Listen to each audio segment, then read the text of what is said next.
जे को गुर ते वे मुख होवै, बिन सतगुर मुकत न पावै।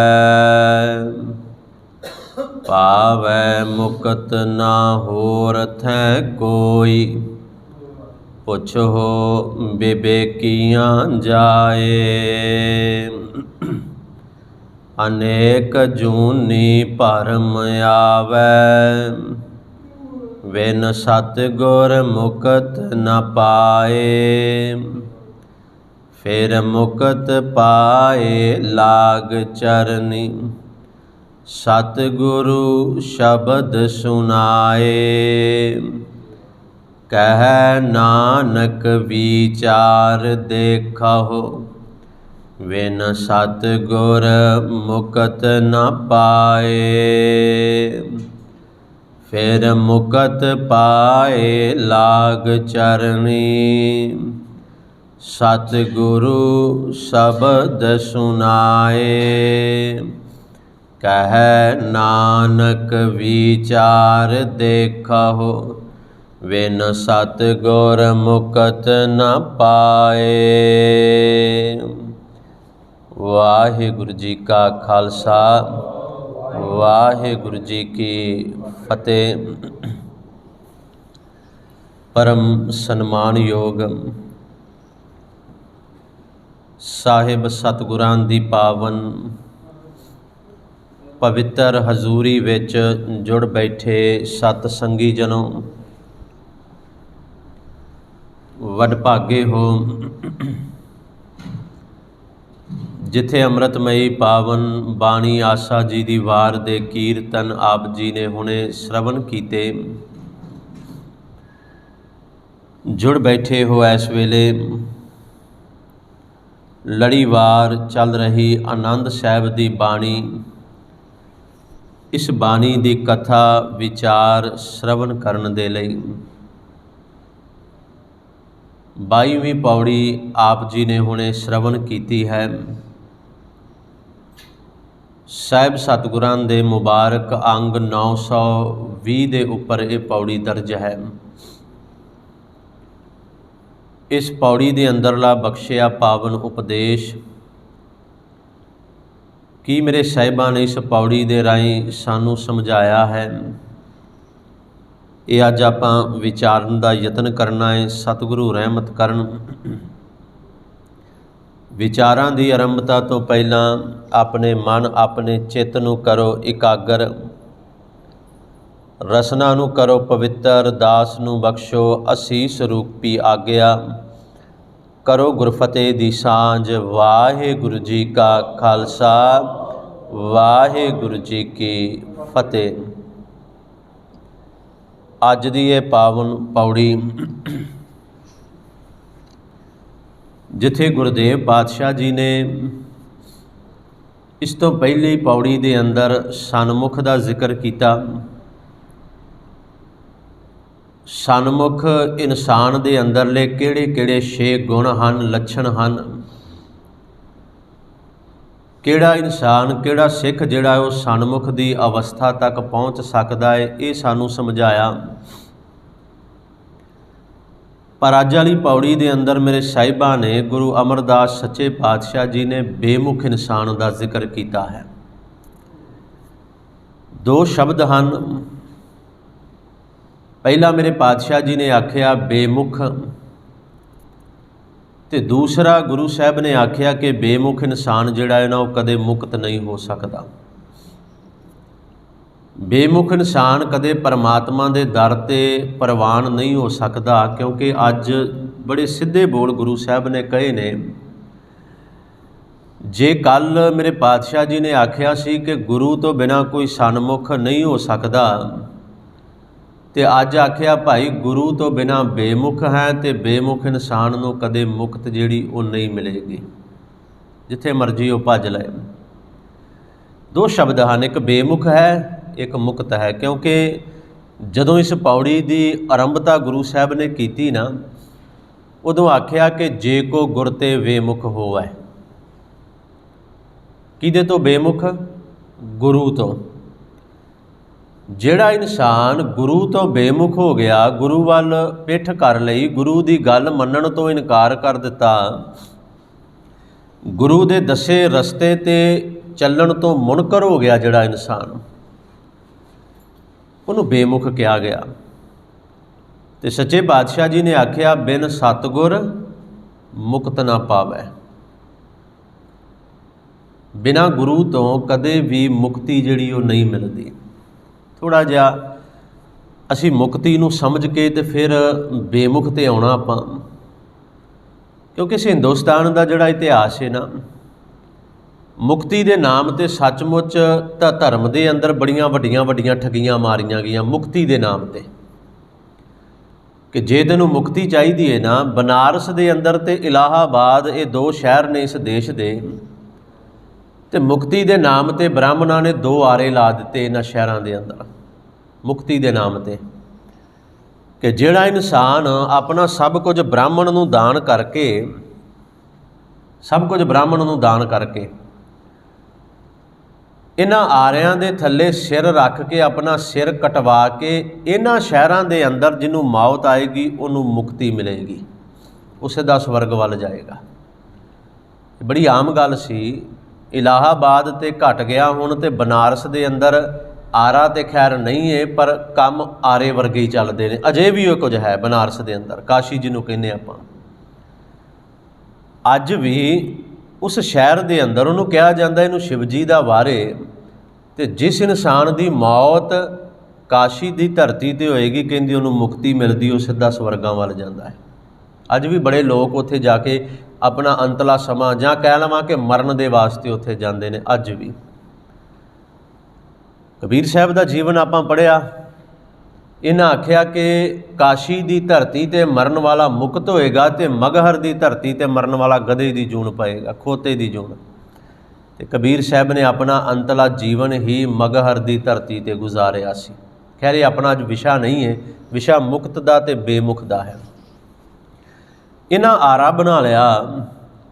ਤੇ ਜਦੋਂ ਅੰਮ੍ਰਿਤਮਈ ਪਾਵਨ ਬਾਣੀ ਦੇ ਅੰਦਰਲੇ ਬਚਨ ਪੜ੍ਹਦੇ ਆ ਨਾ, ਭਗਤ ਸਾਹਿਬ ਨੇ ਕਮਾਲ ਕਰ ਦਿੱਤੀ। ਆਖਿਆ, ਜੇ ਸਿੱਖ ਦੇ ਬੇਮੁਖ ਹੋਣ ਦਾ ਅੱਜ ਜ਼ਿਕਰ ਆਇਆ ਹੈ ਨਾ, ਤੇ ਇੱਕ ਗੱਲ ਹੋਰ ਵੀ ਹੈ। ਭਗਤ ਸਾਹਿਬ ਉਸ ਪਰਮਾਤਮਾ ਨੂੰ ਕਹਿ ਰਹੇ ਨੇ, ਸੱਚੇ ਪਾਤਸ਼ਾਹ ਕਰਵਤ ਭਲਾ, ਕਰਵਤ ਆਰਾ, ਉਹ ਭਲਾ ਹੈ। ਆਰੇ ਨਾਲ ਮੇਰਾ ਸਿਰ ਕੱਟਿਆ ਜਾਏ ਭਲਾ ਹੈ, ਨਾ ਕਰਵਟ ਤੇਰੀ। ਕਰਵਟ ਅਸੀਂ ਕਹਿੰਦੇ ਨਾ, ਕਰਵਟ ਲੈ ਕੇ ਪੈ ਜਾ, ਪਾਸਾ ਲੈ ਕੇ ਪੈ ਜਾ ਕਹਿੰਦੇ ਅਸੀਂ। ਸੱਚੇ ਪਾਤਸ਼ਾਹ, ਆਰੇ ਨਾਲ ਤਨ ਚੀਰਿਆ ਜਾਣਾ ਪ੍ਰਵਾਨ ਹੈ, ਕਰਵਤ ਭਲਾ ਹੈ, ਪਰ ਤੇਰੀ ਕਰਵਟ ਜਿਹੜੀ ਹੈ ਨਾ, ਉਹ ਪ੍ਰਵਾਨ ਨਹੀਂ ਹੈ। ਤੂੰ ਮੇਰੇ ਵੱਲੋਂ ਮੂੰਹ ਮੋੜ ਲਵੇਂ, ਉਹ ਪ੍ਰਵਾਨ ਨਹੀਂ ਹੈ। ਵੇਖੋ, ਇੱਥੇ ਕਿਹਾ ਗਿਆ ਕਿ ਹਾਂ, ਜੇ ਇਨਸਾਨ ਰੱਬ ਵੱਲੋਂ, ਗੁਰੂ ਵੱਲੋਂ ਮੂੰਹ ਮੋੜ ਲਏ ਤੇ ਉਹ ਬੇਮੁਖ ਹੈ। ਪਰ ਭਗਤਾਂ ਦੇ ਮਨ ਦੇ ਅੰਦਰਲੀ ਭਾਵਨਾ ਵੀ ਹੈ, ਸੱਚੇ ਪਾਤਸ਼ਾਹ ਤੂੰ ਮੇਰੇ ਵੱਲੋਂ ਮੂੰਹ ਨਾ ਮੋੜੀ। ਮੈਂ ਨਹੀਂ ਮੋੜਦਾ ਤੇਰੇ ਵੱਲੋਂ ਮੂੰਹ, ਪਰ ਤੂੰ ਮੇਰੇ ਵੱਲੋਂ ਮੂੰਹ ਨਾ ਮੋੜੀ। ਮੈਨੂੰ ਕਰਵਤ ਪ੍ਰਵਾਨ ਹੈ, ਤੇਰੀ ਕਰਵਟ ਪ੍ਰਵਾਨ ਨਹੀਂ ਹੈ। ਲਾਗ ਗਲੇ ਸੁਣ ਬਿਨਤੀ ਮੇਰੀ, ਹਉ ਵਾਰੀ ਮੈਂ ਵਾਰੀ, ਵਾਰਨੇ ਕੁਰਬਾਨ ਹਾਂ, ਤੇਰੇ ਤੋਂ ਸਦਕੇ ਹਾਂ ਬਲਿਹਾਰ ਹਾਂ। ਮੁਖ ਫੇਰ ਪਿਆਰੇ ਮੇਰੇ ਵੱਲ ਮੂੰਹ ਕਰ, ਮੁਖ ਫੇਰ ਮੂੰਹ ਘੁਮਾ ਤੇ ਮੇਰੇ ਵੱਲ ਕਰ ਲੈ ਕਰਵਟ ਦੇ। ਪਾਸਾ ਵੱਟ ਕੇ ਮੂੰਹ ਘੁਮਾ ਕੇ, ਮੋਕੋ ਕਾਹੇ ਕੋ ਮਾਰੇ, ਮੈਨੂੰ ਕਿਉਂ ਮਾਰਦਾ ਪਿਆ? ਮਰ ਜਾਵਾਂਗਾ ਜੇ ਤੂੰ ਮੇਰੇ ਵੱਲ ਪਿੱਠ ਕਰ ਲਈ ਹੈ ਪ੍ਰਮਾਤਮਾ। ਕਿੱਡੀ ਉੱਚੀ ਅਵਸਥਾ ਸੀ ਉਹਨਾਂ ਭਗਤਾਂ ਦੀ, ਜਿਨ੍ਹਾਂ ਦੇ ਮਨ ਦੇ ਅੰਦਰ ਇੰਨਾ ਨਿਸ਼ਚਾ ਤੇ ਹੈ ਕਿ ਮੈਂ ਗੁਰੂ ਵੱਲ, ਮੈਂ ਪ੍ਰਮਾਤਮਾ ਵੱਲ ਪਿੱਠ ਨਹੀਂ ਕਰਾਂਗਾ, ਤੇ ਪ੍ਰਮਾਤਮਾ ਤੂੰ ਵੀ ਮੇਰੇ ਵੱਲੋਂ ਮੂੰਹ ਨਾ ਮੋੜੀ। ਦੋ ਚੀਜ਼ਾਂ ਹਨ। ਇੱਕ ਮੇਰੇ ਪਾਤਸ਼ਾਹ ਨੇ ਮੁਕਤੀ ਦਾ ਜ਼ਿਕਰ ਕੀਤਾ, ਦੂਸਰਾ ਸਾਹਿਬ ਸੱਚੇ ਪਾਤਸ਼ਾਹ ਜੀ ਨੇ ਅੱਜ ਬੇਮੁਖ ਦਾ ਜ਼ਿਕਰ ਕੀਤਾ। ਮੈਂ ਮੁਕਤੀ ਥੋੜ੍ਹਾ ਜਿਹਾ ਚਾਹੁੰਦਾ ਸੀ ਇਸ ਵਿਸ਼ੇ 'ਤੇ ਆਵਾਂ, ਪਰ ਕਿਉਂਕਿ ਜੇ ਉੱਥੇ ਸਨਮੁਖ ਹੈ, ਧਿਆਨ ਨਾਲ ਸੁਣਿਓ, ਜੇ ਉੱਥੇ ਸਨਮੁਖ ਹੈ ਤੇ ਇੱਥੇ ਮੇਰੇ ਪਾਤਸ਼ਾਹ ਨੇ ਬੇਮੁਖ ਦਾ ਜ਼ਿਕਰ ਕੀਤਾ, ਤੇ ਅਸੀਂ ਮੇਨ ਬੇਮੁਖ ਹੀ ਰੱਖਾਂਗੇ। ਤੇ ਪਾਤਸ਼ਾਹ ਨੇ ਅੱਜ ਕੀ ਆਖਿਆ? ਕਹਿੰਦੇ, ਜੇ ਕੋ ਗੁਰ ਤੇ ਬੇਮੁਖ ਹੋਵੈ। ਜੇ ਕੋਈ ਗੁਰੂ ਤੋਂ ਬੇਮੁਖ ਹੋ ਗਿਆ ਇਨਸਾਨ। ਅਸੀਂ 12 ਮਾਹ ਬਾਣੀ ਪੜ੍ਹਦੇ ਆਪਾਂ, ਮਾਝ ਰਾਗ ਦੇ ਅੰਦਰ ਗੁਰੂ ਅਰਜਨ ਸਾਹਿਬ ਸੱਚੇ ਪਾਤਸ਼ਾਹ ਜੀ ਦੀ, ਤੇ 12ਵਾਂ ਬਾਣੀ ਦੇ ਅੰਦਰ ਜਦੋਂ ਕੱਤੇ ਦਾ ਮਹੀਨਾ ਪੜ੍ਹਦੇ ਆ ਨਾ ਆਪਾਂ, ਜਿਹਨੂੰ ਕੱਤਿਕ ਸਤਿਗੁਰਾਂ ਨੇ ਲਿਖਿਆ, ਉੱਥੇ ਮੇਰੇ ਪਾਤਸ਼ਾਹ ਨੇ ਬੜਾ ਕਮਾਲ ਦਾ ਜ਼ਿਕਰ ਕੀਤਾ। ਜਦੋਂ ਕਹਿ ਦਿੱਤਾ ਨਾ, ਕੱਤਿਕ ਕਰਮ ਕਮਾਵਨੇ ਦੋਸ਼ ਨਾ ਕਾਹੂ ਜੋਗ। ਜੇ ਬੇਮੁਖ ਹੁੰਦੇ ਆ ਨਾ ਤੇ ਅਸੀਂ ਆਪਣੇ ਕਰਮਾਂ ਕਰਕੇ ਹੁੰਦੇ ਆ। ਇਹ ਗੱਲ ਸਮਝ ਲਈਏ, ਕਿਸੇ ਦਾ ਦੋਸ਼ ਨਹੀਂ ਹੈ। ਦੱਦਾ ਦੋਸ਼ ਨਾ ਦਿਓ ਕਿਸੇ ਦੋਸ਼ ਕਰਮਾਂ ਆਪਣਿਆਂ, ਕੱਤਿਕ ਕਰਮ ਕਮਾਵਨੇ ਦੋਸ਼ ਨਾ ਕਾਹੂ ਜੋਗ। ਪਰਮੇਸ਼ਰ ਤੇ ਭੁੱਲਿਆਂ ਵਿਆਪਨ ਸਭੇ ਰੋਗ। ਤੇ ਇਹ ਸਭ ਕੁਝ ਕਿਉਂ ਹੁੰਦਾ ਹੈ? ਪਰਮੇਸ਼ਰ ਤੋਂ ਭੁੱਲਦਾ ਇਨਸਾਨ ਕਿਉਂ ਹੈ? ਸਭੇ ਰੋਗ ਕਿਉਂ ਵਿਆਪਦੇ ਨੇ? ਤੇ ਮੇਰੇ ਸਾਹਿਬ ਸੱਚੇ ਪਾਤਸ਼ਾਹ ਜੀ ਨੇ ਆਖਿਆ, ਵੇਮੁਖ ਹੋਏ ਰਾਮ ਤੇ, ਜੇ ਕੋ ਗੁਰ ਤੇ ਵੇਮੁਖ ਹੋਵੇ। ਵੇਮੁਖ ਹੋਏ ਰਾਮ ਤੇ ਫਿਰ ਹੁੰਦਾ ਕੀ ਹੈ? ਇਹ ਨਾ ਸਮਝੀਏ ਕਿ ਜੇ ਬੇਮੁਖ ਅਸੀਂ ਹੋ ਗਏ ਗੁਰੂ ਦੇ ਕੋਲੋਂ, ਰਾਮ ਤੋਂ, ਰੱਬ ਤੋਂ, ਤੇ ਬਚਾਅ ਹੋ ਜਾਏਗਾ। ਸੱਚੇ ਪਾਤਸ਼ਾਹ ਕਹਿੰਦੇ ਨਹੀਂ ਭਲਿਆ, ਲੱਗਣ ਜਨਮ ਵਿਜੋਗ। ਜਨਮਾਂ ਜਨਮਾਂਤਰਾਂ ਦੇ ਵਿਜੋਗ, ਜਨਮਾਂ ਜਨਮਾਂਤਰਾਂ ਦੇ ਵਿਛੋੜੇ ਜਿਹੜੇ ਨੇ ਨਾ, ਉਹ ਪੈ ਜਾਂਦੇ ਨੇ ਕਦੋਂ? ਜਦੋਂ ਇਨਸਾਨ ਰੱਬ ਤੋਂ, ਗੁਰੂ ਤੋਂ, ਪਰਮਾਤਮਾ ਤੋਂ ਬੇਮੁਖ ਹੋ ਜਾਂਦਾ ਹੈ। ਫਿਰ ਕੋਈ ਬਚਾਉਣ ਵਾਲਾ ਨਹੀਂ ਜਿਉਂਦਾ। ਇਹ ਵੀ ਸਮਝ ਲਈਏ ਆਪਾਂ। ਜੇ ਮੈਂ ਕਹਾਂ ਕਿ ਮੈਂ ਗੁਰੂ ਤੋਂ ਬੇਮੁਖ ਹੋ ਗਿਆ ਤੇ ਕਿਸੇ ਹੋਰ ਦੇ ਲੜ ਲੱਗ ਜਾਵਾਂਗਾ, ਕਿਸੇ ਹੋਰ ਦਾ ਆਸਰਾ ਤੱਕ ਲਵਾਂਗਾ, ਸੱਚੇ ਪਾਤਸ਼ਾਹ ਕਹਿੰਦੇ ਤੇਰੀ ਗਲਤ ਫਹਿਮੀ ਨੂੰ ਅੰਦਰੋਂ ਬਾਹਰ ਕੱਢ। ਵਿੱਚ ਨਾ ਕੋਈ ਕਰ ਸਕੈ, ਕੋਈ ਵਿਚੋਲਾ ਵਿੱਚ ਬਣਨਾ ਹੀ ਨਹੀਂ। ਜੇ ਫਿਰ ਕੋਈ ਨਹੀਂ ਆਏਗਾ। ਕਿਸ ਥੈਂ ਰੋਵੈ ਰੋਜ਼ ਕੀਤਾ ਕਿਛੂ ਨਾ ਹੋਵੇ, ਲਿਖਿਆ ਧੁਰ ਸੰਜੋਗ। ਗੱਲ ਜਿਹੜੀ ਆ ਕੇ ਮੁੱਕਦੀ ਹੈ ਨਾ, ਉਹ ਸਾਡੇ ਕਰਮ ਨੇ। ਕੱਤਿਕ ਕਰਮ ਕਮਾਵਨੇ ਦੋਸ਼ ਨਾ ਕਾਹੂ ਜੋਗ। ਜਦੋਂ ਇਨਸਾਨ ਰੱਬ ਤੋਂ ਬੇਮੁਖ ਹੋ ਜਾਂਦਾ ਹੈ ਨਾ, ਤੇ ਜਨਮਾਂ ਜਨਮਾਂਤਰਾਂ ਦੇ ਵਿਛੋੜੇ ਪੈਂਦੇ ਨੇ। ਅੱਜ ਵੀ ਇਸ ਪੌੜੀ ਦੇ ਅੰਦਰ ਵੀ ਗੁਰੂ ਸਾਹਿਬ ਨੇ ਇਸ ਗੱਲ ਦਾ ਜ਼ਿਕਰ ਕੀਤਾ। ਬਾਬਾ ਗੁਰੂ ਅਮਰਦਾਸ ਸੱਚੇ ਪਾਤਸ਼ਾਹ ਨੇ ਆਖਿਆ, ਜੇ ਕੋ ਗੁਰ ਤੇ ਵੇਮੁਖ ਹੋਵੈ, ਬਿਨ ਸਤਿਗੁਰ ਮੁਕਤ ਨਾ ਪਾਵੈ। ਪਾਵੈ ਮੁਕਤ ਨਾ ਹੋਰ ਥੈਂ ਕੋਈ। ਹੋਰ ਕਿਸੇ ਥਾਂ ਤੋਂ, ਥੈਂ ਦਾ ਅਰਥ ਹੈ ਥਾਂ। ਇਹ ਥਾਂ ਦਾ ਅਰਥ ਇਹ ਨਾ ਸਮਝ ਲਈਏ ਕਿ ਕਿਤੇ ਹੋਰ ਜਾ ਕੇ ਬਹਿ ਜਾਵਾਂਗੇ। ਹੋਰ ਥੈਂ ਦਾ ਅਰਥ ਹੈ ਕਿ ਜੇ ਤੂੰ ਗੁਰੂ ਤੋਂ ਬੇਮੁਖ ਹੋ ਗਿਆ ਤੇ ਜਿੱਥੇ ਮਰਜ਼ੀ ਦੌੜ ਕੇ, ਜਿਸ ਧਰਮ ਦੇ ਆਗੂ ਕੋਲ, ਜਿਸ ਧਰਮ ਦੇ ਅਸਥਾਨ ਤੇ ਮਰਜ਼ੀ ਪਹੁੰਚ ਜਾ, ਜਿੰਨਾ ਮਰਜ਼ੀ ਜ਼ੋਰ ਲਾ ਲੈ, ਕਿਤੋਂ ਹੋਰ ਮੁਕਤੀ ਮਿਲਣੀ ਹੀ ਨਹੀਂ ਹੈ। ਪਾਵੈ ਮੁਕਤ ਨਾ ਹੋਰ ਥੈਂ ਕੋਈ। ਹੋਰ ਕਿਸੇ ਥਾਂ ਤੋਂ ਮੁਕਤੀ ਮੇਰੇ ਪਾਤਸ਼ਾਹ ਨੇ ਆਖਿਆ ਭਲਿਆ ਨਹੀਂ ਮਿਲਣੀ। ਫਿਰ ਇਹ ਵੀ ਕਹਿ ਦਿੱਤਾ, ਪੁੱਛੋ ਵਿਵੇਕੀਆਂ ਜਾਏ। ਉਹ ਉਹਨਾਂ ਗਿਆਨਵਾਨ, ਵਿਦਵਾਨ, ਸੂਝਵਾਨ ਜਿਹੜੇ ਰੱਬ ਦੇ ਬੜੇ ਨੇੜੇ ਨੇ ਨਾ, ਉਹਨਾਂ ਤੋਂ ਜਾ ਕੇ ਭਾਵੇਂ ਪੁੱਛ ਲੈ। ਗੁਰੂ ਸਾਹਿਬ ਕਹਿੰਦੇ ਉਹਨਾਂ ਵੀ ਤੈਨੂੰ ਇਹੀ ਗੱਲ ਕਹਿਣੀ ਹੈ ਕਿ ਜੇ ਤੂੰ ਗੁਰੂ ਤੋਂ ਬੇਮੁਖ ਹੋ ਗਿਆ ਭਲਿਆ, ਤੇ ਫਿਰ ਤੈਨੂੰ ਕਿਤੇ ਵੀ ਢੋਈ ਨਹੀਂ ਮਿਲਣੀ। ਕੱਲ੍ਹ ਇੱਕ ਉਦਾਹਰਨ ਮੈਂ ਦਿੱਤੀ ਸੀ, ਕਿਉਂਕਿ ਕੱਲ੍ਹ ਦਾ ਸ਼ਬਦ ਸੜਮੁਖ 'ਤੇ ਸੀ, ਅੱਜ ਦਾ ਬੇਮੁਖ 'ਤੇ ਹੈ। ਉਹ ਉਦਾਹਰਨ ਅੱਜ ਵੀ ਲੱਗਦੀ ਹੈ, ਇਹਦੇ ਉੱਪਰ ਵੀ। ਜਦੋਂ ਸੱਚੇ ਪਾਤਸ਼ਾਹ ਨੇ ਪਹਿਲਾਂ ਸਵਾਲ ਪੁੱਛਿਆ ਨਾ, ਕੌਣ ਸੋ ਸਨਮੁਖ ਕੌਣ ਵੇਮੁਖੀਆ। ਸਨਮੁਖ ਦੀ ਗੱਲ ਆਪਾਂ ਕਰ ਲਈ, ਉੱਥੇ ਸਵਾਲ ਸੀ ਵੀ ਬੇਮੁਖ ਕੌਣ ਹੈ। ਸੱਚੇ ਪਾਤਸ਼ਾਹ ਨੇ ਫਿਰ ਜਵਾਬ ਉਹਦਾ ਅੱਗੇ ਜਾ ਕੇ ਦਿੱਤਾ ਸੀ, ਗੁਰਮੁਖ ਸਨਮੁਖ। ਗੁਰਮੁਖ ਜਿਹੜਾ ਉਹ ਸਨਮੁਖ ਹੈ, ਤੇ ਮਨਮੁਖ ਬੇਮੁਖੀਆ। ਜਿਹੜਾ ਮਨਮੁਖ ਬੰਦਾ ਹੈ, ਮਨਮੁਖ ਇਨਸਾਨ ਹੈ, ਕਹਿੰਦੇ ਉਹ ਬੇਮੁਖ ਹੈ। ਉਹ ਗੁਰੂ ਤੋਂ ਬੇਮੁਖ ਹੈ। ਜਿਹੜਾ ਗੁਰੂ ਵੱਲ ਨਹੀਂ ਚੱਲਿਆ, ਮਨ ਵੱਲ ਚੱਲ ਪਿਆ, ਤੇ ਉਹ ਫਿਰ ਬੇਮੁਖੀ ਹੈ ਨਾ, ਮਨ ਦੇ ਮਗਰ ਲੱਗ ਪਿਆ। ਪਾਵੈ ਮੁਕਤ ਨਾ ਹੋਰ ਥੈਂ ਕੋਈ, ਪੁੱਛੋ ਵਿਵੇਕੀਆਂ ਜਾਏ। ਕਹਿੰਦੇ ਅਨੇਕ ਜੂਨੀ ਭਰਮ ਆਵੈ। ਇੱਕ ਦੋ ਨਹੀਂ, ਅਨੇਕ ਜੂਨੀ। ਹੁਣ ਇਹ ਪੰਕਤੀ ਥੋੜ੍ਹੀ ਜਿਹੀ ਸਮਝਣੀ ਪੈਣੀ ਹੈ ਸਾਨੂੰ। ਸੱਚੇ ਪਾਤਸ਼ਾਹ ਨੇ ਆਖਿਆ ਜੇ ਗੁਰੂ ਤੋਂ ਬੇਮੁਖ ਹੋ ਗਿਆ ਫਿਰ ਕੀ ਹਾਲਤ ਹੋਏਗੀ? ਅਨੇਕ ਜੂਨੀ ਭਰਮ। ਪਹਿਲਾਂ ਤਾਂ ਅਨੇਕਾਂ ਜੂਨਾਂ ਦੇ ਅੰਦਰ ਭਰਮੇਗਾ, ਭਟਕੇਗਾ, ਧੱਕੇ ਖਾਏਗਾ। ਆਵੈ ਜਦੋਂ ਫਿਰ ਮੁੜ ਕੇ ਆਏਗਾ, ਇਸ ਦੇਹੀ ਤੈਨੂੰ ਆ ਜਿਹੜੀ ਦੇਹੀ ਆ ਜਿਹੜਾ ਸਰੀਰ ਫਿਰ ਮਿਲੇਗਾ 84 ਲੱਖ ਤੋਂ ਬਾਅਦ। ਇਹ ਇੱਕ ਦੋ ਪਲ ਦੀ ਗੱਲ ਨਹੀਂ, ਇੱਕ ਦੋ ਜਨਮਾਂ ਦੀ ਗੱਲ ਨਹੀਂ। ਮੇਰੇ ਸਾਹਿਬਾਂ ਨੇ ਆਖਿਆ ਅਨੇਕ ਜੂਨੀ ਭਰਮ ਆਵੈ। ਜਦੋਂ ਫਿਰ ਮੁੜ ਕੇ ਆਏਗਾ ਨਾ, ਤੇ ਫਿਰ ਵੀ ਇਹ ਗੱਲ ਸਮਝ ਲੈ, ਬਿਨ ਸਤਿਗੁਰ ਫਿਰ ਗੁਰੂ ਤੋਂ ਬਿਨਾਂ ਮੁਕਤੀ ਫਿਰ ਵੀ ਨਹੀਂ ਮਿਲਣੀ। ये गल बड़ी सीधी ते स्पष्ट गुरु साहब ने कह दी कि इस जन्म के अंदर जोर ला ला तो ठीक है, नहीं तो घूम के जो फिर ये जन्म मिलेगा ना तो मुक्त फिर भी गुरु तो बिना नहीं होना, मुक्त फिर भी गुरु तो बिना नहीं होना। अनेक जूनी भरम आवे। हुण जिहड़े गुरु तो बेमुख हुंदे ने उन्हां दी हालत की है, जिहड़े गुरु तो मूँह मोड़ लैंदे ने। सियालकोट का रहन वाला ये सिख, असीं इहदा जीवन जिहड़ा ना बड़ा एक पासा पढ़ लैंदे आ, फिर अखीरला पासा भी, पर कदे नहीं समझते कि सिर्फ वो इंसान ही बेमुख नहीं हुंदा सी कहने जिहड़ा गुरु कोल नहीं जांदा, वो भी कदे कदे बेमुख हो जाता है जिन्हों गुरु दीयां रहमतां मिलियां होण, जिन्हों गुरु दीयां बख्शिशां भी मिलियां होण। जदों सच्चे बादशाह बाहर जाके शहर दे बैठे, बड़ी लंबी घटना है।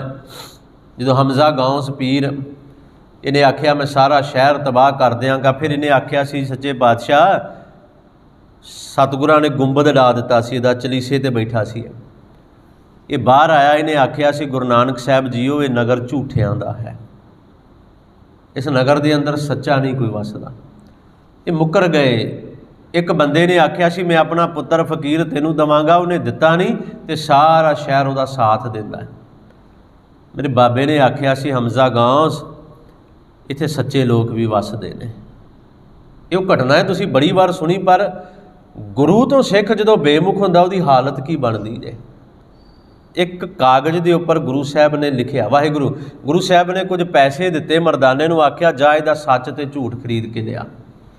सुनी बड़ी बारी आपां साखी, शहर दे विच घुम्मिया मरदाना, कोई कहे मेरे कोल ते सब्जी है मूलियां चार ही लै जा, मैं सच झूठ कित्थों दे सकदा। भटकदा रहा, अखीर नूं भाई मूला जी दे कोल गया। मूला खत्तरी कह के लिखिया गया है, भाई मूला जी। जदों भाई मूले नूं जाके मरदाने ने आख्या ना मैनूं सच ते झूठ चाहिए, उन्हें लिख के दिता सी, लिख के दिता सी उन्हें, जिउणा झूठ है ते मरना सच है। ये बड़ी वड्डी गल सी। एक कागज़ लैके मरदाना गुरु नानक साहब कोल आ गया। सच्चे पातशाह ने कागज़ हमजा गौस नूं फड़ाया, कहंदे लै वेख। जदों हमजा गौस ने पढ़िया ना कि मेरे शहर का एक बंदा एक गल लिख के दे रहा है कि जिउणा झूठ है ते मरना सच है। चलो हमजा गौस ते मन्निया, ये मूला खत्तरी भी गुरु नानक साहब की शरण में आ गया सी। ये भी तो भाई साहब भाई वीर सिंह ने जिहड़े बोल लिखे ने ना कि सच्चे पातशाह गुरु नानक देव जी दे नाल ये उदासियां ते काफ़ी लम्मा समा नाल भी गुरु साहब दे चलिया है। ये मूला ये नाल भी गुरु साहब दे चलिया, इन्ना प्यार पै गया गुरु दे नाल, इन्नियां रहमतां ते बख्शिशां ते इन्हें बड़ियां हासिल कीतियां। कुछ समय बाद गुरु साहब ने इन्हूं वापस मोड़ता सी, तू घर जा, तेरा परिवार है, तेरा कारोबार है। ये चला आ गया, वापस घर आ गया। काफ़ी समा लंघिया।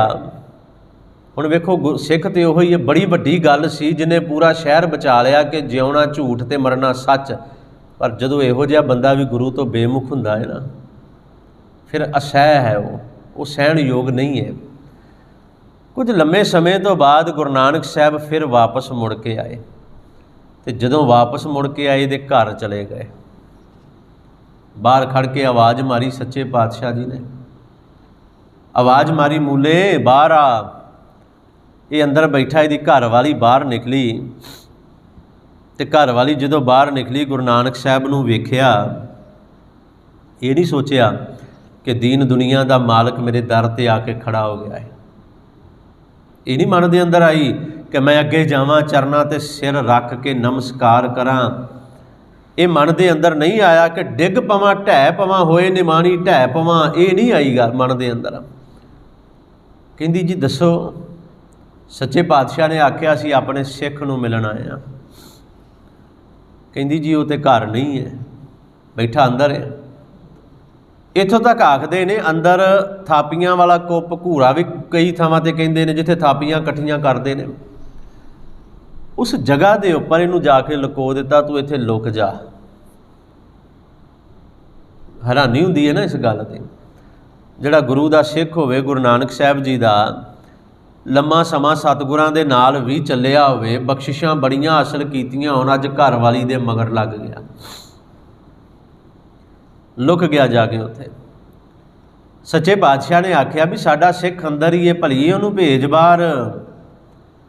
नहीं जी, वो तो नहीं है कहंदी।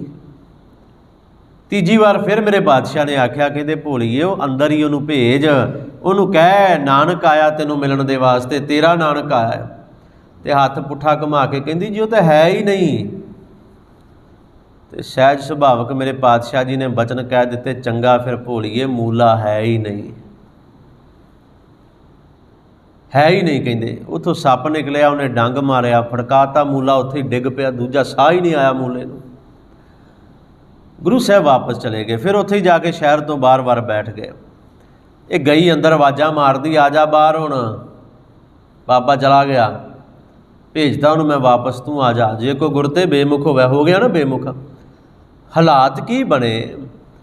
सच्चे पातशाह ने अज आख्या ना कि जे तू बेमुख होया है तो अनेक जूनी भरम आवै, अनेकां जूनां दे अंदर भरम के फिर मुड़ के आएगा तो गुरु तो बिना गल फिर भी नहीं बननी। इहदा अर्थ ये भी एक कि हुणे ही जोर ला ला इसे जन्म के अंदर ही, जोर तो फिर भी लाउणा ही पैना है। हुण आवाज़ां मारदी है, आ जा बाहर। कित्थों जे कोई होवे तो बाहर आवे। कुछ समय बाद जाके वेख्या तो मूले दे साह खत्म होए पए सन। रोंदी है, पिटदी है, सारा शहर इकट्ठा कर लिया। वो पुछण की होया, हुण दसे। आ कुछ वापरिया, गुरु नानक साहब आए तो मैं इनू अंदर लुको दिता सी। दसे सारे शहर नूं कि आ कुछ बनिया।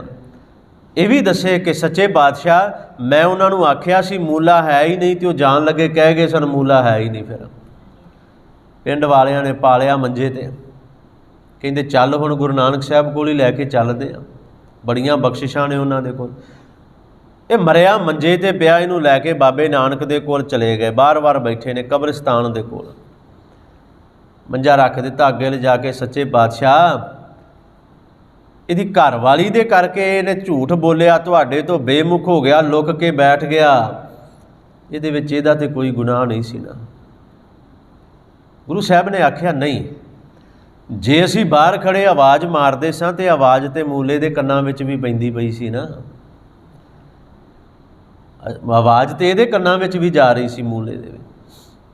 सच्चे पातशाह ने आख्या नहीं। पिंड वालियां ने बड़ियां अरज़ोइयां कीतियां, बड़ियां मिन्नतां कीतियां, सच्चे पातशाह सानू पता है सतगुर मेरा मार जिवाले, गुरु मार के जिवालन की समर्था भी रखता है। सानू पता है प्रभ भावै बिन सांस ते राखै, बिना साहां तो भी रख लैंदा है जे वो चाहे ते बिना साहां तो जिहदे साह ना चलदे उन्होंने मुर्दा कहंदे आ। जे उन्होंने भावे ना प्रभ भावै, वो बिना साहां तो भी रख लैंदा जे। सच्चे पातशाह तुसीं रहमत करो, किरपा करो। बड़ियां मिन्नतां कीतियां, गुरु साहब कहंदे नहीं हुण नहीं कुछ हो सकदा। अखीर ते मेरे पातशाह जदों रहमत दे घर आए ना, रहमत दे बख्शिश दे घर, उन्हां बोल कहे सन, कहंदे ठीक है, एक गल जान लो, हुण इहनूं वापस नहीं असीं लिया सकदे, लियावांगे भी नहीं, पर हाँ इहनूं मुक्त जरूर करांगे, असीं मुक्त जरूर करांगे। देखो बेमुख हो गया तो की हो गया, अनेक जूनी भरमना पै गया। बेमुख होया तो सच्चे पातशाह ने आख्या कि मुक्त जरूर करांगे, पर हुण नहीं। इनू 10वें जामे के अंदर जदों आवांगे ना गुरु गोबिंद सिंह जी के रूप में, फिर इनू मुक्त करांगे। तो कित्थे मुक्त किया? अज यादगार बनी हो दखण के अंदर नंदेड़ के नाल गोदावरी का कंढा गुरुद्वारा शिकार घाट सह के रूप में सी। उत्थे मेरे पातशाह ने इहदा शिकार किया। वो भी बड़ी कमाल की गल। मैं एक होर बेनती भी करदा हुन्ना, शायद गुर इतिहास की सब तो लंबी साखी है साडी। फिर समझियो, साडे गुर इतिहास का सब तो लम्मा प्रसंग है। इस साखी की आरंभता गुरु नानक साहब ते हुंदी है तो संपूर्णता गुरु गोबिंद सिंह जी ने। इस साखी की आरंभता पंजाब हो रही है तो संपूर्णता दखण महाराष्ट्र नंदेड़ की धरती ते गोदावरी के कंढे ते हो रही है। ये इतिहास की सब तो लंबी साखी है साडी। उस दिन भी बड़ी कमाल की घटना हुई, जो गुरु साहब ने तीर चलाया, सह दे वजा, सह मर के डिग्या। सिख बड़े हैरान सन कि शेरां दे शिकार करन वाले अज सहां नूं तीर मारदे ने, की हो गया। बड़ी हैरानी वाली गल सी, सिख भी हैरान सन। पर खैर गुरु साहब ने उत्थे दसिया सी ये मूला है, आ कुछ होया उत्थे भी सुनाया। पर मैं जिहड़ी बेनती कर रहा, चलो इनू तो मुक्ति मिल गई, इनू तो मुक्ति मिल गई। ये मैं प्रसंग तां साझा कर रहा, एक गुरु के सन्मुख रहन वाला सिख जिहदे अंदर सचमुच वो 6 लक्षण मौजूद सन जिहड़े कल आपां विचारे ने। जियो रहे गुर नाले विचारे आपां कल, गुर के चरण हिरदै ते आए। तीजा अंतरात्मा संभाले। चौथा आप छड्ड। पंजवां सदा रहे परनै। छेवां गुर बिन अवर न जाने कोई। ये 6 गुण मौजूद सी इहदे अंदर, पर एक छोटी जी गलती ने इहनूं गुरु तो बेमुख कर दिता। ते जदों गुरु तो बेमुख होया, फिर जे को गुर ते बेमुख होवै बिन सतगुर, गल बड़ी सीधी है। अज यही मेरे पातशाह ने बोल कहे ने कि भलिया जे बेमुख गुरु तो होया है ना, फिर मुक्ति भी गुरु तो बिना नहीं मिलनी। तो गुरु वो है जिहड़ा जिउंदे नूं ही मुक्त कर दिंदा है। गुरु नहीं उड़ीक करदा भी तू मरेगा तो मौत तो बाद तैनूं मुक्त करांगा, नहीं, गुरु जिउंदे नूं ही मुक्त कर दिंदा है। खैर आखिया जे को गुर ते बेमुख होवै बिन सतगुर, गुरु तो बिना मुक्त ना पावे, वो कदे मुक्त नहीं हो सकता, उन्होंने मुक्ति की प्राप्ति नहीं हो सकती। फिर मेरे पातशाह ने आख्या, दृढ़ किया होर चंगी तरह, पावै मुक्त ना होर थैं कोई, होर किसी थां तो वो मंदिरां मसीतां मठां च जिथे मर्जी जोगियां सिद्धां कोल भटकदा फिरे, जिथे मर्जी, उन्होंने किसी होर थां तो मुक्ति मिलनी ही नहीं। पुछो विवेकियां जाए, कहते पुछ लो जाके विद्वानां तो, सियाणियां तो, भले पुरखां तो, बंदगी करन वालियां तो, महात्मा तो जाके भावें पुछ लो ये गल, उन्हें भी यही कहना है कि जिहड़ा बेमुख हो गया उन्होंने कितों होर ढोई नहीं मिलनी, कितों भी नहीं। पावै मुक्त ना होर थैं कोई, पुछो विवेकियां जाए। फिर मेरे पातशाह ने आख्या, कहते उही जिहड़ा बेमुख होया ना, अनेक जूनी भरम, पहली गल तो उन्होंने अनेकों जूना के अंदर भरमना पएगा, ये भी सच है। तो अनेकों जूना के अंदर भरमण तो बाद आवे, जदों फिर मुड़ के आउंदा है ना इस जीवन को, उन्होंने मिलता है जन्म मिलता है, जिहदे बारे आख्या कई जन्म भए कीट पतंगा, अखीर ते आख्या मिल जगदीश मिलन की बरिया वारीए। ये जन्म आवे का अर्थ है मुड़ के जदों इस जीवन के अंदर आउंदा, इस जन्म के अंदर आउंदा है।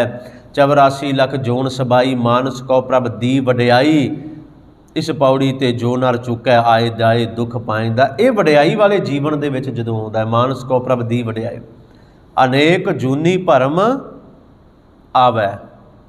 पर फिर भी ये ना समझे कि जे मैं अनेकों जूना के अंदर भरमण तो बाद वापस आ गया तो हुण मैनूं गुरु तो बिना मुक्त मिल जाएगी, कहते नहीं। अनेक जूनी भरम आवै बिन सतगुर मुक्त ना पाए। गुरु तो बिना फिर आउणा गुरु के आसरे ही, लड़ उहदे ही लगना पैना है, उहदे तो बिना मुक्ति फिर भी नहीं मिलेगी। अनेक जूनी भरम आवै बिन सतगुर मुक्त ना पाए, कहते फिर मुक्त पाए लाग चरनी। बड़े सौखे तरीके नाल इह ते समझा दिता। फिर उन्होंने मुक्ति मिलेगी किवें, कहते फिर मुक्त पाए, फिर उन्होंने मुक्ति मिलेगी जरूर, पर लाग चरनी जदों गुरु दे चरनां नाल आके लग जाएगा, जदों गुरु दे आसरे नाल लग जाए। जदों आसरा, जदों या मैं शब्द वरतां कि जदों सब कुछ गुरु नूं अर्पण कर देगा, फिर मुक्त पाए लाग चरनी सत गुरु शब्द सुनाए। जदों गुरु अपना शब्द उन्होंने सुनाएगा ना, कई दो तरह नाल इहदे अर्थ करते हैं। एक तो कहते भी गुरु ये शब्द सुना रहा है भलिया कि गुरु तो बिना मुक्ति नहीं मिलनी। एक विद्वान ये अर्थ करते हैं जदों फिर वो गुरु के चरणों में लगता है ना, फिर मुक्त पाए। फिर मुक्त पाए किहदे नाल?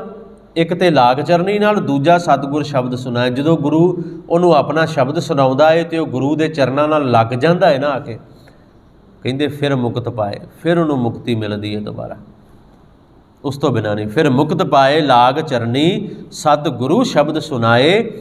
तो अखीर ते मेरे पातशाह ने आख्या कह नानक, गुरु अमरदास साहब सच्चे पातशाह कह नानक, कहते मैं कह रहा हाँ, विचार देखो, विचार के वेख लो। जे तुहानूं नहीं ना चंगा लगदा जां समझ नहीं आउंदी जां चंगी गल नहीं लगदी जां यकीन नहीं आउंदा ते तुसीं भी विचार के देख लो।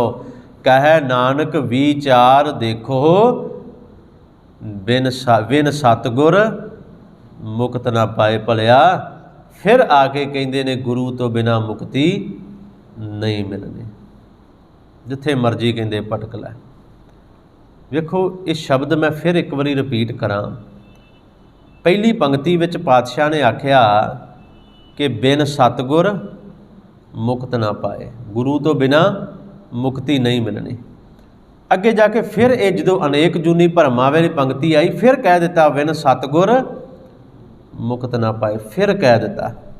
सुनियो अखीर ते फिर मेरे पातशाह ने आख दिता बिन सतगुर मुक्त ना पाए। इन्ना इस छोटे जे बंद के अंदर ना पौड़ी के अंदर 3 बार गुरु साहब ने ये गल दृढ़ कराई, रिपीट की, दोहराई है कि भलिया मैं तेनों वार वार कह रहा, वार वार समझा रहा कि बिन सतगुर मुक्त ना पाए, कि गुरु तो बिना मुक्ति नहीं मिलनी। ये तो बड़ी सीधी जी गल कह दी।